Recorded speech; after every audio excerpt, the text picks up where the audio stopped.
Good evening and welcome to the CultCast, the best 30-plus minute Apple conversation you're going to hear all week long. I will be your host today, D. Griffin Jones. I should say right off the top, Erfan has decided to extend his break from the show a little longer. He'll be dealing with some importantly family matters for the next few weeks. But we still have a great show coming up because joining me today, he is no longer podcasting from a door factory. He is in his very own basement. Leander Canny, our managing editor, joins the show. Hello, hey there. Oh, sorry, I got your title wrong. Our editor-in-chief. How could I forget? Can you tell that I last minute substituted Lewis for Leander before we... Well, now you can, yeah. Also joining us from the city that never sleeps, so presumably he'll be a little cranky today, unless he had a nap or a coffee before the show, Sam Henry Gold. Welcome. Hello, hello. I had neither. I'm going to be very ornery. Although, unlike Lewis, you're on the correct time zone, so presumably you've already had lunch, so you won't be hangry. This is true. I had a sandwich, not to brag or anything. I had some lovely chicken Alfredo. I was thinking about having a chicken Alfredo. You know, not to get too personal, but I was thinking about having that last night. Well, it's great that we're recording this remotely because my breath does smell very heavily of garlic. Lovely. So, Sam, you have you bring an interesting perspective to the show that we haven't had since the WWDC announcements, and that you are a full-time developer. Yes, I am a design engineer. I'm the founding designer at Patina Systems, which is a startup, and we're working on our first product, which is all about organizing your life through your camera roll. We'll have more to say about that later, but right now we're heads down, working very hard on it. And we've been experimenting a lot with the various new APIs that have come out. We decided to target our first product towards just iOS 26 Plus and just the devices that support AFM, so all Apple Intelligence devices. So we are truly unburdened by what has been. We are just going for what can we do with the absolute bleeding edge. And it turns out having AFM exist is very convenient, because you could just build it in like any other asynchronous request you make to the system. It can be as overt as a chatbot or something as subtle as just like, hey, in a background task, like extract some vibe out from this text and then like suddenly update the UI. So we're kind of pushing the boundaries and seeing what's up with AFM, but I'm really excited for September when we get more developers publishing their AFM apps to the store and seeing what they can do with that. I've been playing around with the Apple Foundation model as well, just in the scope of a tiny little shortcut, because you can build a shortcut where you can just like prompt it and it'll just like give you a response, whatever, through text. And how would you say, I mean, from that perspective, you can see, well, AFM is kind of like a slightly crummier version of ChatGPT, but it is kind of impressive that it can be a slightly crummy version of ChatGPT entirely on your device. How would you say it stacks up against like other AI tools that you may have played around with? It can be used as a chatbot in that you can write something to it and it will send something back. It absolutely should not be used as a chatbot. It's these 4.0 model, the ChatGPT 4.0 Claude, these have enormous, like hundreds of thousands of token context limits, meaning how much can it remember in one conversation before you have to make a new conversation? Hundreds of thousands of tokens. Gemini even goes into the millions. AFM is 4,100 tokens, which is very, very little. So as a chatbot, it's underpowered and it has a very short memory, which is bad news if you're using it as a chatbot, which you shouldn't be. What it is very good at is it's really good at discrete atomic tasks where it's not completely open-ended. It's really good at summarization. It's really good at tagging. It's really good at these sort of like direct tasks where it's just slightly too complicated to do it from a programmatic perspective. That's where it really excels. Do you feel like Apple may have intentionally limited the context window to weaken it as a chatbot, but still allow all these other use cases, or would a small context window sort of nerf other things as well? I honestly think they just don't have any better model that can run reasonably well on device. I have not tried out too many other LLMs that run directly on the phone, but for what it is, it's great. If you don't treat it like it's at the same class as a ChatGPT or a Claude or a Gemini, it's a nice enhancement to any app. But the reason I would have to assume if they made a really good chat companion, they would already be baking it into Siri, but it's not. So it's exposed to developers in the same way that they expose, hey, import the vision framework and you can just extract a subject out from the background, or you can detect a barcode, or you can detect some text in a photo, and here's the rectangle of that piece of text. These are all discrete tasks. None are the destination, but they all kind of help you get onto what your app is supposed to do. And how are you feeling about Liquid Glass, the design? Overall thoughts. I guess I should start by saying, which betas are you personally running or have a lot of time with? I was told by many people, don't install it. Don't just hold out. And I am not that strong of a person. Immediately after the keynote ended, just hit that button immediately on every device I own. Everything is boiling hot, everything is crashing, and it's fantastic. I was taking some pictures outside with a friend over the weekend, and literally 5 minutes into the camera app, it's lagging. It's gone down to a frame rate of 1 per second. And I just a friend picks up my phone and is like, why is your phone boiling hot? It's it's just how it is now. I will say, I am really thrilled with betas that are a train wreck. All the best iOS releases have been a train wreck during the beta season. iOS 7, right now, no other examples. So I have That's high a good hopes. sign then, huh? I have high hopes that they are swinging for the fences and they just barely scratched by that beta 1 deadline. So I'm feeling pretty good. I was 10 Yosemite as another example. That straight up murdered my 2008 MacBook Pro for 3 months because it was one of the I think one of the developer betas randomly killed the third-party hard drive that I had in my computer at the time. So that was really fun and cool. What are your impressions of macOS Tahoe? Because Tahoe scares me. It improved quite a bit between beta 1 and beta 2. Don't do it. Just take it from. Just don't install it on expensive hardware. Okay. It's fine, but it is very slow, and you can tolerate slowness in a phone, an iPad.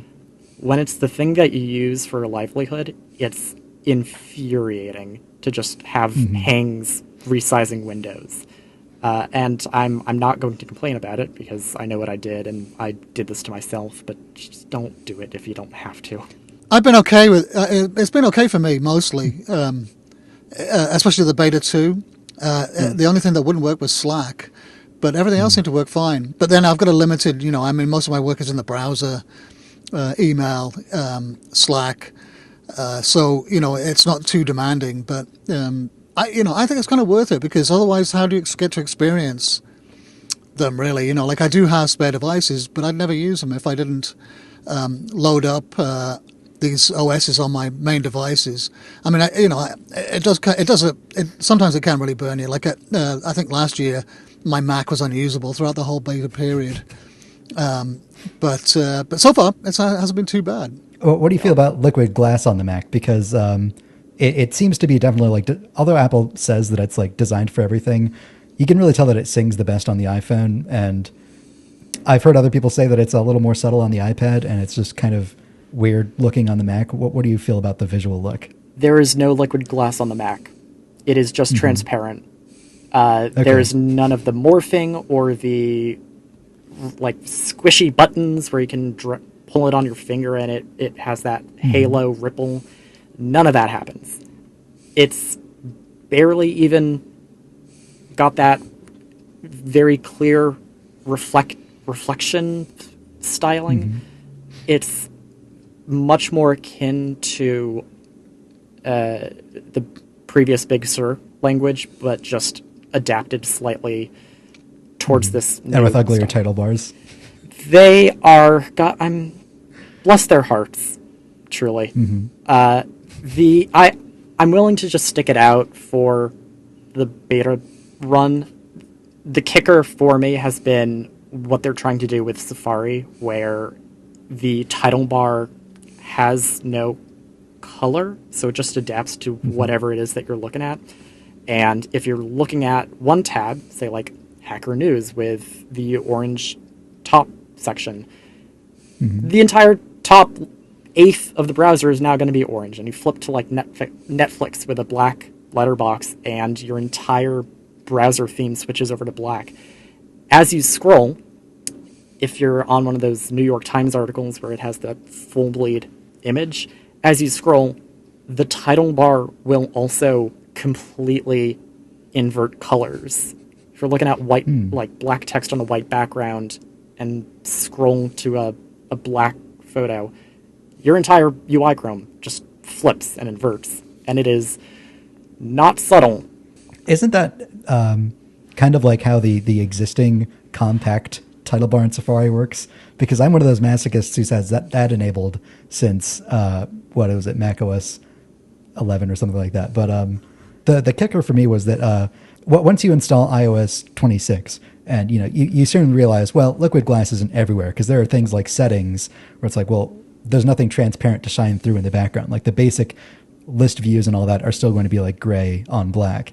But on the Mac, all those basic elements like, buttons, panels and stuff like that, if they're not Liquid Glass, they're even flatter than before. Like they've lost gradients and colors. Now all the buttons are just solid blue or solid gray instead of having like that subtle gradient. It's even, Liquid Glass has made Tahoe even flatter, which is so weird to me. You would expect if they're going to roll out this huge unified design language, everything would kind of shift in the same...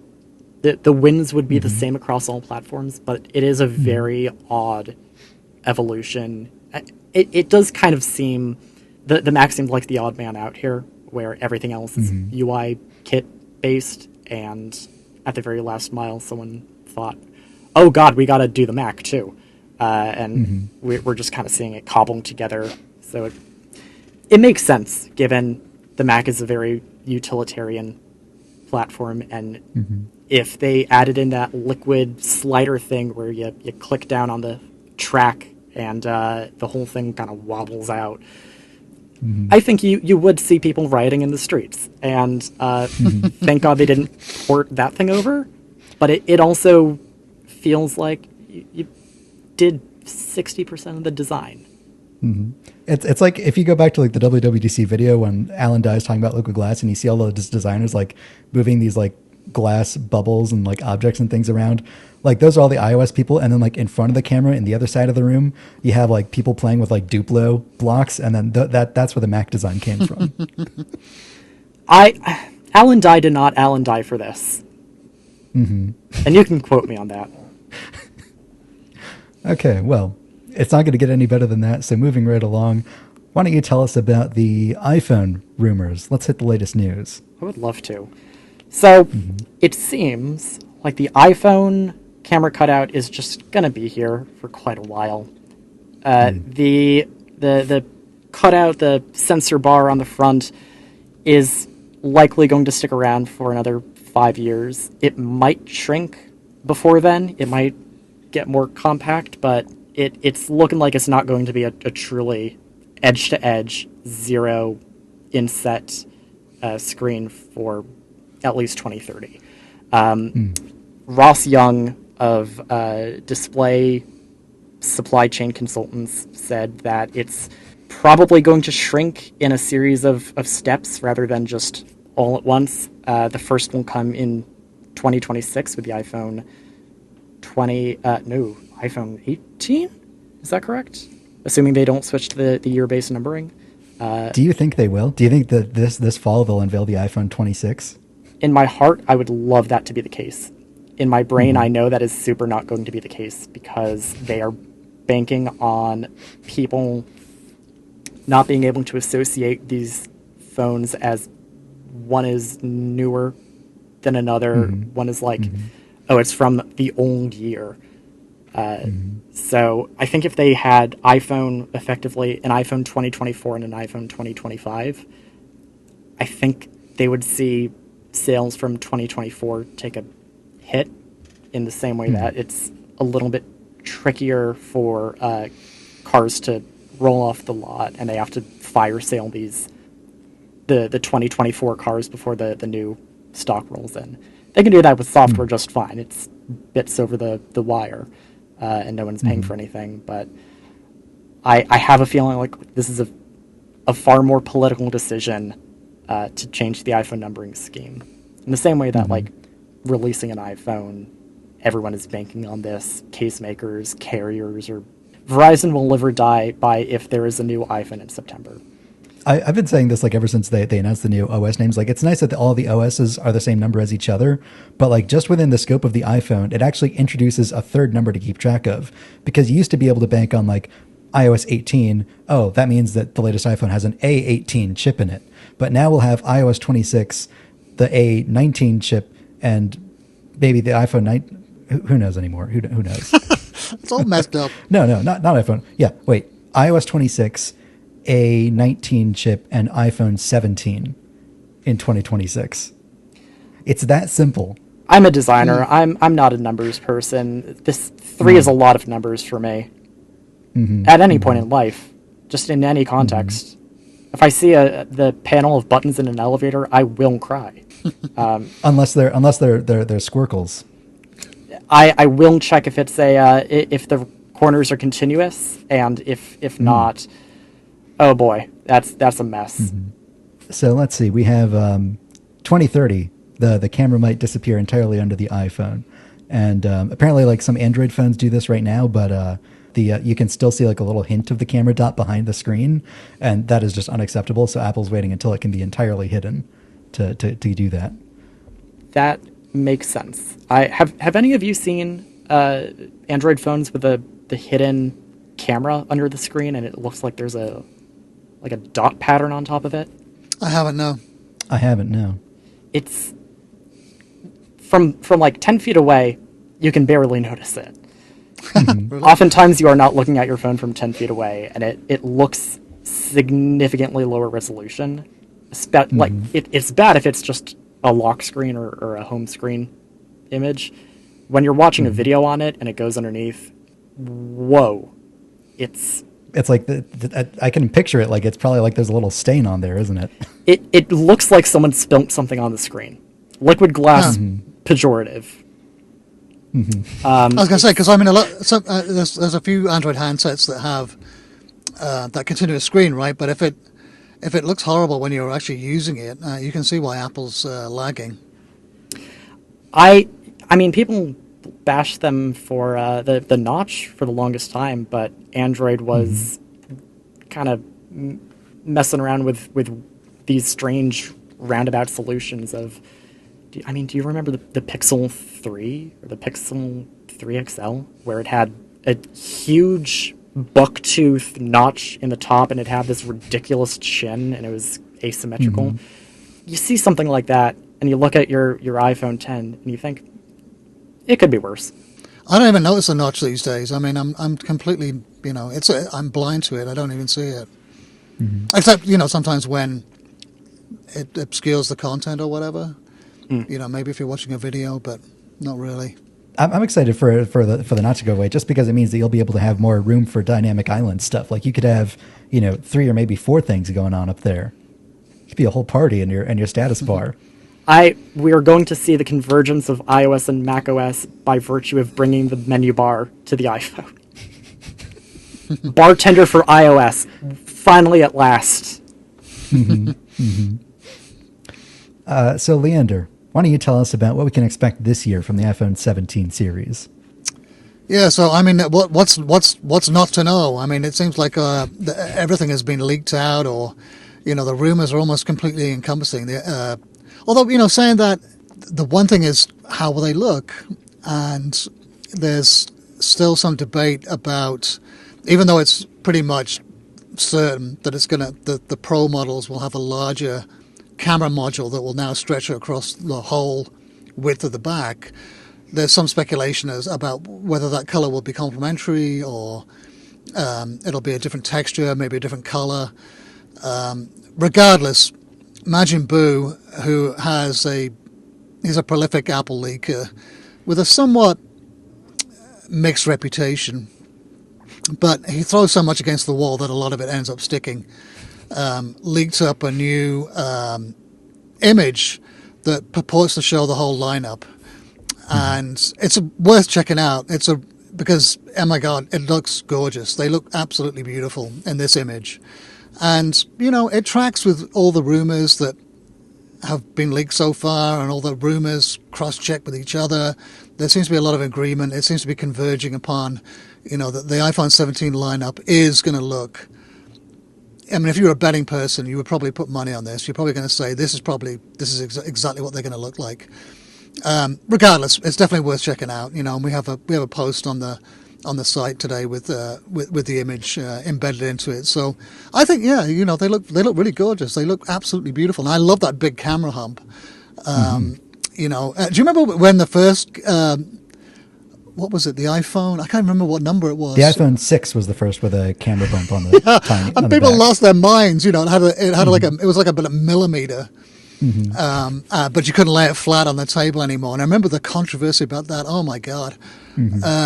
And of course, since those days are long, long gone. Now the thing is basically just a bump. I mean, there's going to be very soon. It's going to be just a big bump with massive cameras in it. But they look gorgeous. I mean, and I'm kind of really attracted to the base model too, like the very basic one. I'm actually thinking of downgrading. I mean, I've had a Pro phone since they started making the Pro phones, just because I always wanted the better camera. And my kids are all grown up now. They've all left the house. What do I take pictures of anymore? I don't know. So I'm just wondering whether I'd be happy with a simpler phone. I've always been attracted to that kind of like a basic. I wear an Apple Watch Ultra, but I used to wear old Casios. And I liked, that sort of basic utilitarian design. I hated fancy watches. And that same I have that same feeling about these upcoming ones. Like I used to have an iPhone Mini, and that was my favorite, iPhone Mini 12. Loved the form factor. Kind of, it did everything for you, and it was small. So the size of the thing, was the major attraction. So, I don't know. Yeah, it's a beautiful looking lineup. And of course, then there's the iPhone 17 Air as well. And that's going to be pretty interesting to see. I love to see how thin they get that. The new iPads are so thin. It's they look impossibly thin. Yeah. And, this thing is going to be really, I think, lust-worthy. People are going to lose their minds over how thin this thing is going to be. The 17 Air really stands out to me, especially in this picture that Majin Buu has. It looks like they've changed I don't know if this is going to be true of the final model or not, but from this picture, it looks like they've changed the texture of the glass bump on the back to make it look kind of like bubbly. I was just like a looking liquid at the glass same element. thing. Yeah. I wasn't sure if this is just the way the light's hitting it, but it looks like like the top half of a lozenge got lobbed off, and that's what they're going for. If it is going to be a kind of a reference back to the liquid glass, I think that's brilliant. It harkens back to that iPhone 5C commercial where they show the playful plastics morphing and melting into each other, and then it shows how the more vibrant colors of iOS 7 complement that. I think that would be a great. I think that would be a great ad that they would not take down in 22 hours later. Yeah. Right. That ad that they took down, I don't know. It wasn't the funniest thing, but I thought it was kind of amusing. I don't know why they took it down. It was so weird. It was benign. I think it would not have gotten as... It might have been a marketing ploy. This might just be rage bait of them taking it down after 24 hours to get more people talking about it. Otherwise, canceling themselves as a strategy. That's very, very devious. I don't know if Apple thinks like that, but there was no outrage about it that I remember. I mean, the Crush ad, there was a huge outcry. There was a whole bunch of stories, but this one, like you said, was relatively benign. I don't remember anyone complaining about it. Did you guys see any complaints? No, not really. if you scroll very deep on the Reddit post in r/Apple, you'll see people being like, "That's cringe," but also I don't think their head of marketing is looking at the depths of Reddit comments, sees a comment like that, as and goes, they shouldn't be. Nobody should be. Guys, take it down. They don't like it. I don't think that's their MO. Well, definitely not, because I mean, the Crush one was definitely misguided. I mean, it was they were not reading the room at all. There is a lot of anxiety in the creative community about these changes that are coming. AI and copyrights and being out of work, being destitute. Those things are very, very real fears. And Apple's that ad, definitely didn't add its sort of fuel to the fire. Their ads are tonally very bizarre recently. If you wind back the clock 15 years, it's very head empty, just vibes of, hey, take a look at this iPhone 3GS. If you have a Starbucks account, you can scan it. Guys, take a look at the Shazam app. If you don't have an iPhone, you don't have an iMac. It has colors. It comes in these colors. That's it. And they've had some good ads, though. Don't you think? There was that one about the Christmas. Their Christmas ads are very. The Christmas ads are very touching. But if you don't have an iPhone, you don't have an iPhone. It's very direct and forward. And you take a look at the ads they're putting out now, and it's, I was going to die if the Apple Watch did not call 911. You will die if you don't have an Apple Watch. The Apple Watch, I owe my life to my... It's a very... And the same thing with the car crash detection of, I think it was someone driving down the road and then the car flips over, and it's just... It has the same aura as the anti-smoking ads from 2000s, where people were like wheezing on a respirator. Yeah, this is your heart on the Samsung Galaxy Watch. Yeah, real Samsung users, not actors, just the most like falling apart, just run down. This is why you should need to get an iPhone 17 Air, otherwise you will die. That's not a bad pitch. I give it at least 72 hours on YouTube. Oh yeah. Voice pulled, yeah. Let's talk about the iPad.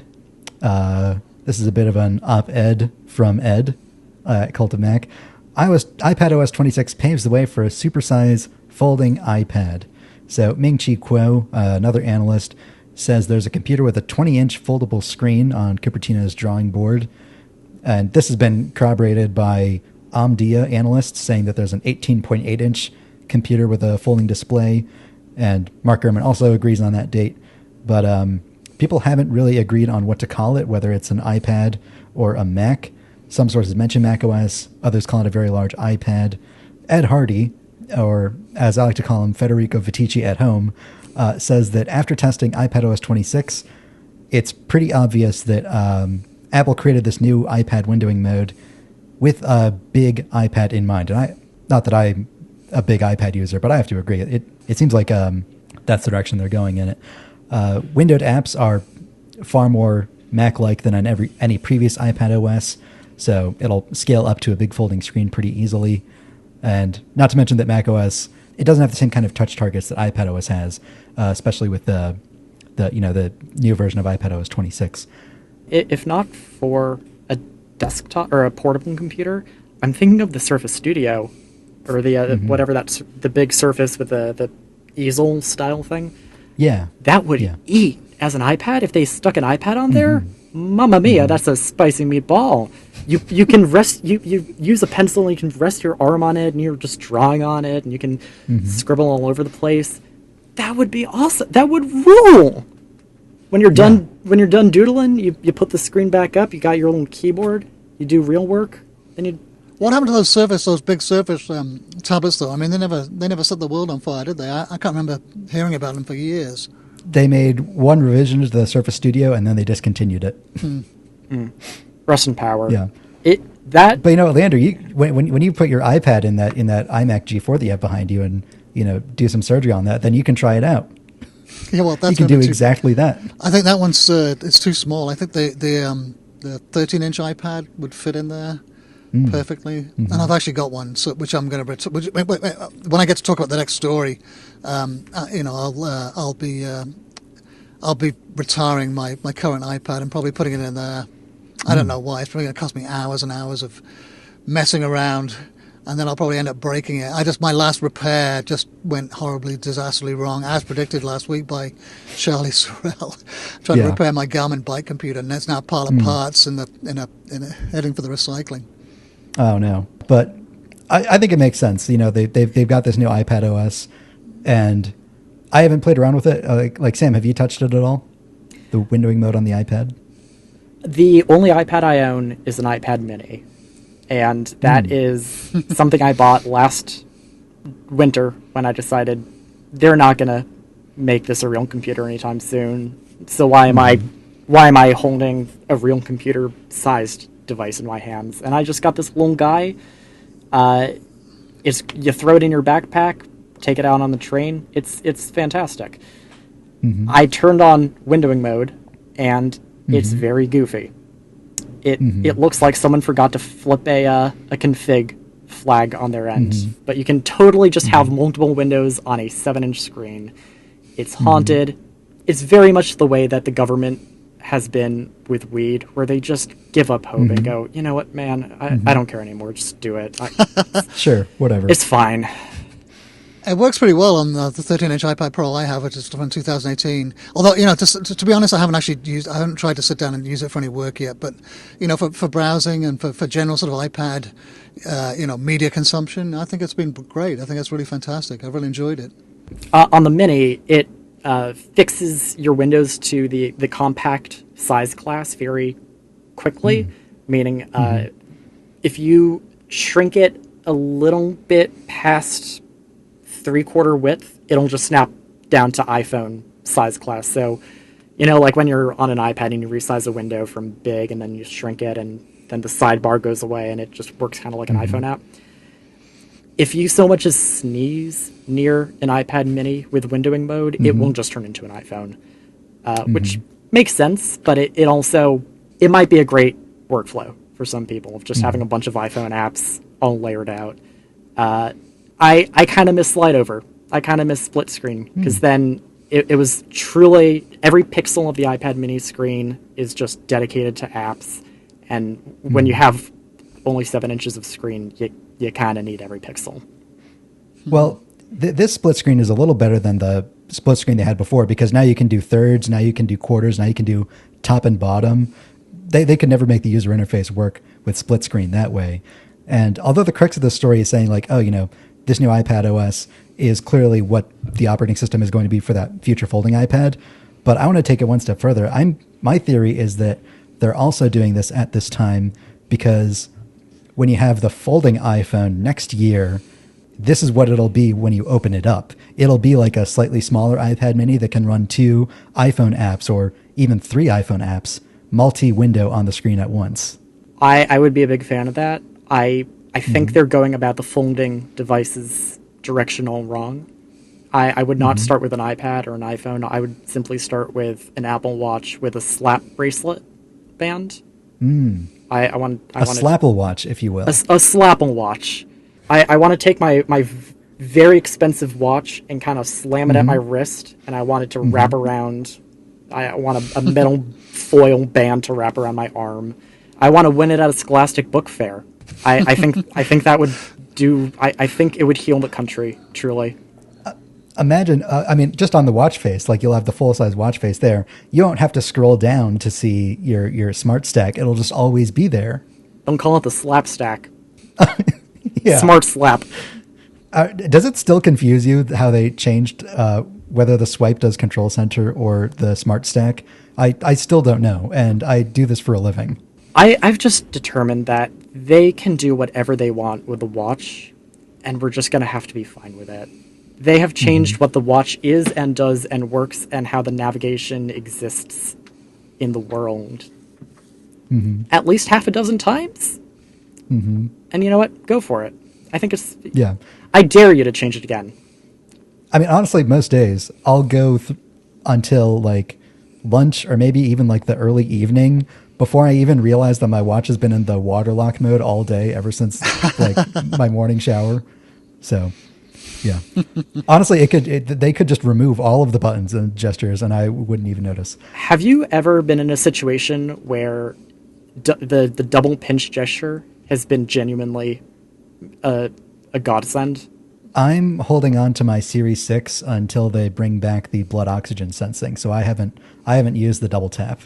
It's not that I ever plan on using the blood oxygen sensor, and I don't think I ever have, but I don't want to buy a new Apple Watch knowing that it isn't there.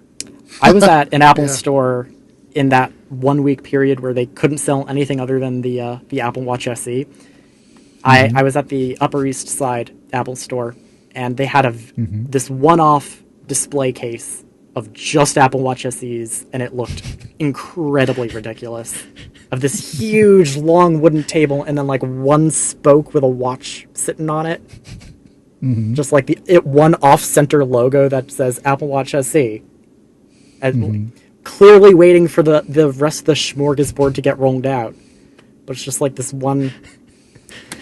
It's like going to a mall with one inflatable tube man.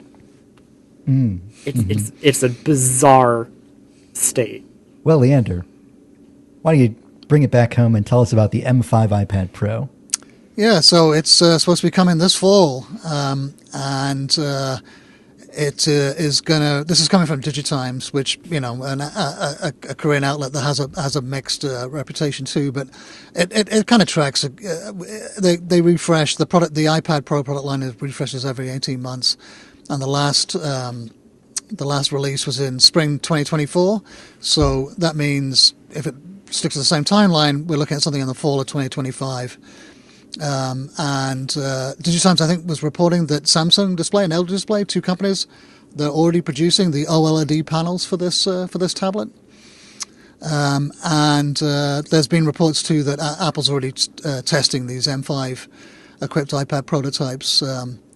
So it's supposed to be already in production, and the big thing is going to be on-device AI performance, which sounds, given Sam what you were saying about the on-device AI models, it doesn't sound that exciting. But I'm really looking forward to getting a new iPad sometime in the future. The one I got right now, the iPad Pro, is a 2018 model, and that thing's still going really well. It's still a great iPad, but I've been really jealous about the new machines, the new iPads. The industrial design is so gorgeous that I'm really tempted by them. There's one little wrinkle though, the price and the Trump tariffs, which might affect this. We never know. We'll see. But come the fall, I have a conspiracy theory. I think they don't really want to upgrade the iPads year over year, but there's a handful of chips where they're at peace selling them forever and ever and ever. And there are some chips where they're like, second we can stop selling this chip, we're done with it. There's some Apple silicon chips that only got one device with it. I think there was that one iPhone Pro level iPhone chip where it was only ever in an iPhone and then immediately done with it. And I get the sense that with the base chips, with the base M series chips, they just want to keep moving it as soon as possible. And it makes more sense for them to just upgrade the iPad so they can avoid having to sell, all right, we got the M5 Max and then the straggler iPads, and we're just going to have to order these from TSMC until the end of time. Whereas like the Ultra chips is like they spend so much money making those for all 12 people who buy a Mac Pro. It's like, gun to your head. You will keep buying the Mac Pro until we have sold enough. You're not getting another one yet. We have 10,000 of these chips. You won't get a new one when we're done with it. Go to your room. But yeah, buy a Mac Pro, then go to your room and think about how this about will, what you've yeah. done. I mean, it's a very bizarre economic situation of the M3 Pro, where the second they stop selling that MacBook Pro, that's done. We're done with that chip. Never think about it. Do not so much as whisper its name. That chip is dead to us. But they stuck everything that walked and talked and lived and breathed with an A12 chip. Yeah. I think they still sell that thing. It's got to be in like they kept making up new letters for it too. A12X is the A12Z. I think about that are these statement things? constantly, where they said to The Verge when the first iPad with an A12Z came out, someone asked, "Why is it the A12Z? You just had the A12X in the last iPad," and they went, "Well, because Z is more than X."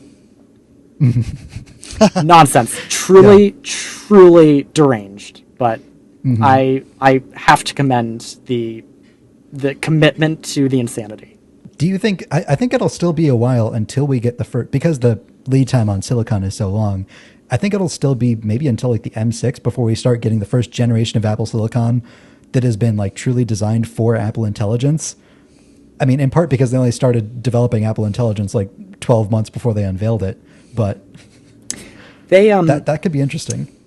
There was that talk at the talk show last year. Someone brought up as a side tangent, I think it was JG, where he said, in 2020 we designed, when we were designing the M1 chips, we kind of kicked around this idea of, transformers might be something at some point. We'll make a little part of the chip. We'll make it accelerate transformer based workflows a little bit better. No one will care. It won't matter. And then transformers, ML models on the transformer architecture, super duper mattered. And that's, I think that one side project bet years and years ago is really paying off in spades now that even the M1 chips support Apple Foundation models. Yeah, isn't the neural engine? I mean, isn't that what? Isn't that the part of the chip that is designed for Apple Intelligence? And isn't Apple way ahead in that than other chip manufacturers? Like, I haven't dived deep into it, but from what I understand, someone was saying that who was it? One of the OpenAI founders was talking about the Mac Mini and how it was the best bang, better even than data centers, I think, for watt per performance in AI processing, and that you get, you'd be better off buying a whole bunch of Mac Minis and stringing them together than you are investing in a massive data center. It's not practical, but he was saying, if you examine the price performance and what I think it was energy, watt per performance, they come out, Apple Silicon comes out tops. I mean, Mac Studio, I assume you mean, because it has 512 gigabytes of unified memory, and it's just nobody else makes processors like that. Right. The neural engine is something quite special that I don't think is replicated in similar Snapdragon chips with the NPU, where a lot of the AI tasks that happen on an iPhone are either made in-house by Apple, and it's just, some silent process that runs in the background of the Photos app in the background. Or it's something like I was talking about earlier with the Vision Framework or Apple Foundation models, AFM, where it's made by Apple, exposed by them to developers, and we don't have to worry about what's going on with the neural engine. We just trust that the system's going to take the fastest possible route. And that is the main secret sauce, where the system exposes so many of these building blocks for us to kind of string together in different ways, where the benefits of the neural engine, the A&E, are just immediately apparent. It's very difficult to run something directly on the A&E, the neural engine, with full confidence that it will have it on the neural engine. We're working with a lot of Core ML tasks at work. And the way that you set it up is you tell the system when you're about to execute a task, hey, I have this work. I would like it if you put it on the CPU, or I would like it if you put it on the CPU and GPU, or it would be really nice if you ran it on CPU and GPU and A&E. And the system will go, I hear that. I'm processing that. No.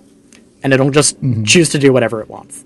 So it's kind of a mixed bag if it does run on the A&E. I have to assume that with Apple's own models and their own tasks, they have some elevated privilege to say, hey, system, run this on the A&E or else. And I imagine that's how they get a lot of those extra performance speed-ups. And if the European Union ever figured out what any of those technical terms mean, they would, be slapping Apple with a $12,000 fine. I'm going to go to Brussels and scream about Transformers. Okay. I will get workplace buy-in, and I will. This will partially be a vacation. I just have to make it about something so I can expense it. Yeah. Fair enough. Well, let's wrap up with iOS 26 Beta 2. I was enamored at 1 o'clock on Monday when this dropped, with the hopes and dreams that my phone might not be burning hot in my hand as much anymore, and I got most of it. So, big changes. iOS 26 Beta 2 tweaks Control Center to be a little more readable. The background is slightly more opaque than before and darkened, so you can now see the controls that you would actually like to tap. Imagine that. The new tab button in Safari is now on the bottom instead of the top of the screen, where you can actually, again, tap it with one hand. Brilliant. In a browser, you might want to go backwards, and you also occasionally might want to go forwards. So now when you go back and you have the compact tab bar design in Safari, a forward button appears. Weirdly, before it was hidden behind a menu. You had to long tap on the back button to go forward. So good learnings there. Yeah, that was hard to find. Have you heard about the hairy arm technique in design? No. I'll let that hang in the air. So okay. I'm seeing a lot of these design changes in these betas, and I have to assume we'll see quite a few more. The hairy arm theory is when you have a very critical stakeholder, you would include one glaringly obvious thing incorrect with your design work, so they can point that out and feel like they did something, and everything else will go under the radar. And I was looking at the announcement of the Beta 1 liquid glass design, and I couldn't help but think, this is absolutely their hairy arm. We're just going to crank contrast to 0, we're going to make Safari act all weird, and people will be so focused on that we'll just glide past the other stuff. And now everyone feels that they've done their duty by yelling about the control center or whatever it is that they're going to walk back next, and everything else will kind of the window of acceptability and design will shift slightly towards refractions and light bending, and everything else will just kind of fall into line. Well, as someone with an Italian family, I'd say there's nothing wrong with hairy arms. I don't see what that phrase has to do with it. Oh, I completely forgot about the hairy... I completely forgot why it was a hairy arm. I was going to say, why hairy arm? I completely forgot. Yeah, I'm a terrible storyteller, but in design comps, they would sneak in like a photo shoot of like a supermodel. They would sneak in one light guy, like a lighting guy's hairy arm in the corner of the frame, and the critical stakeholder would be like, take that out. Oh, okay. Yeah, there you go. Well, sorry. I love opening loops that I refuse to close. The thing that bothered me most about the first iOS 26 beta wasn't Safari. It wasn't the control center. It was the phone app.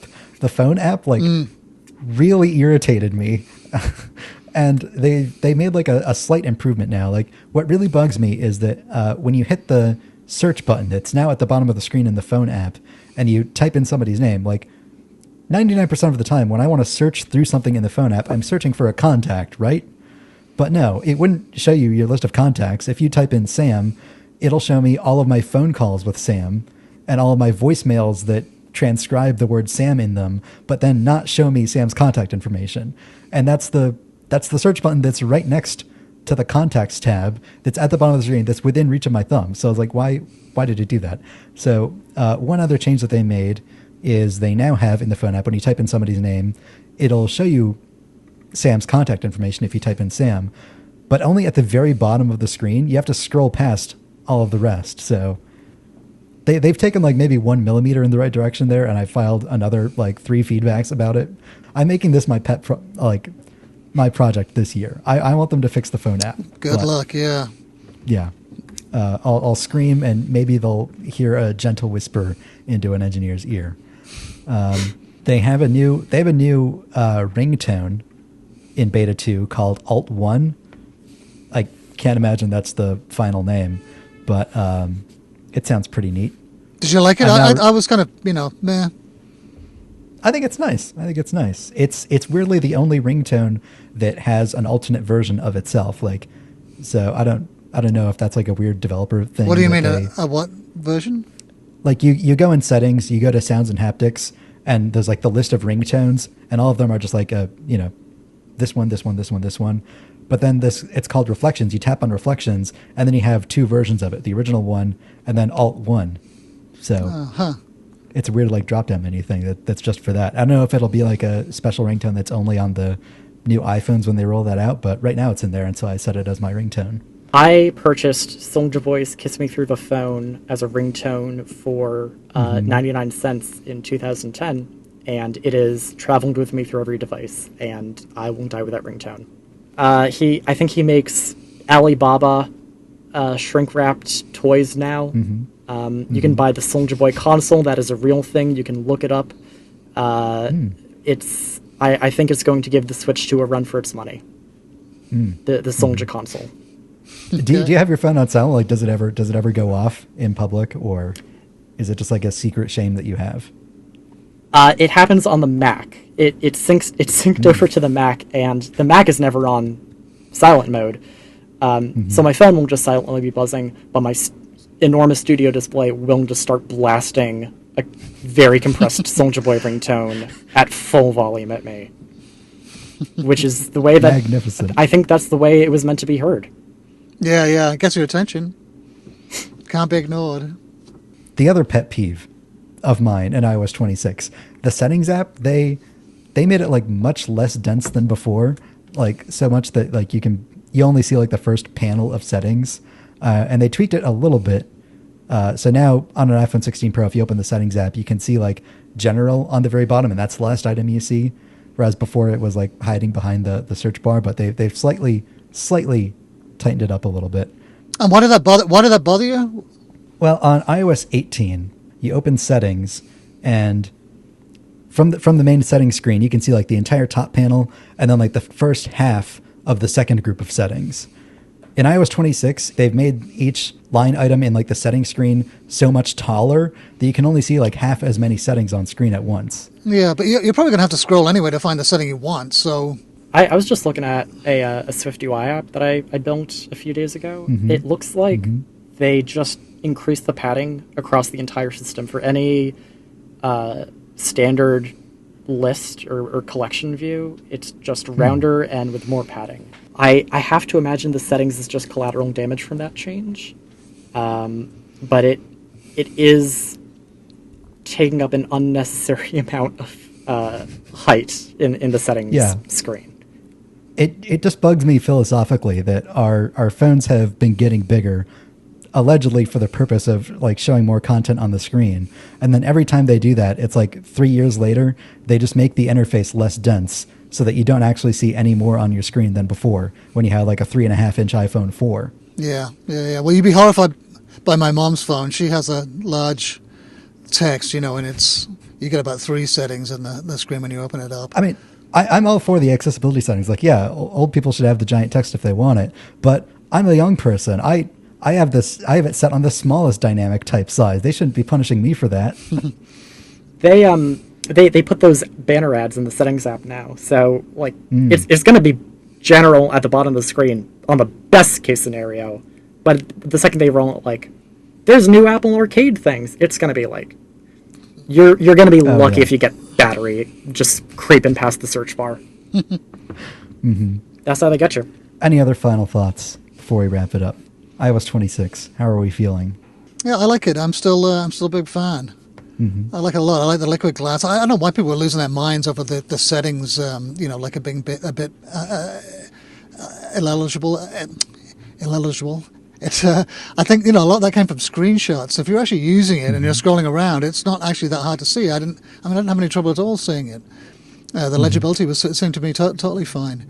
But people were really losing their minds over that.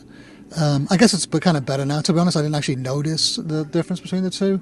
They did make it slightly more opaque in Beta 2. That was another change they made. Yeah. But only in light mode so far. They probably haven't gotten around to fixing the dark mode setting yet.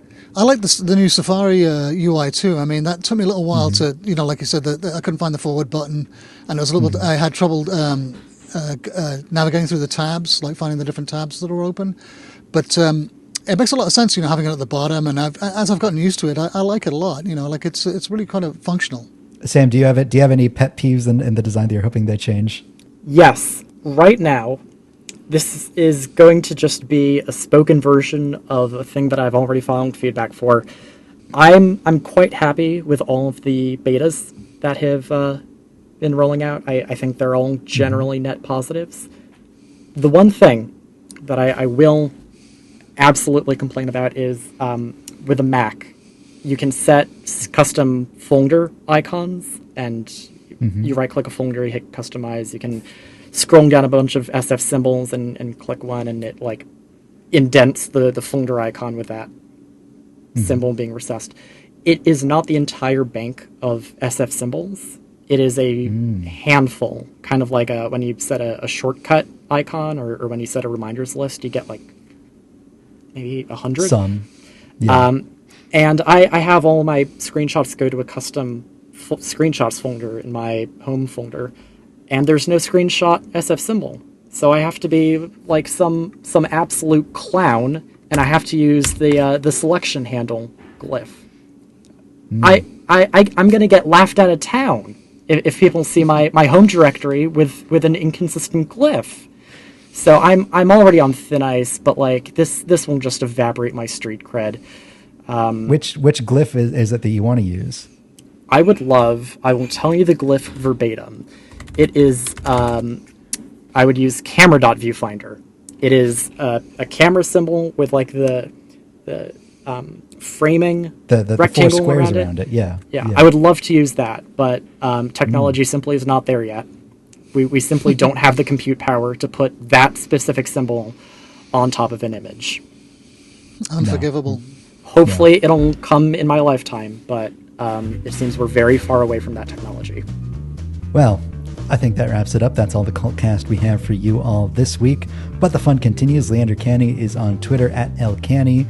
Thanks for our very, very special guest this week. Sam is on Mastodon, Blue Sky, Twitter, and Threads for all four, apparently. I don't know why. At Sam Henry Gold. That's Henry spelled with an I.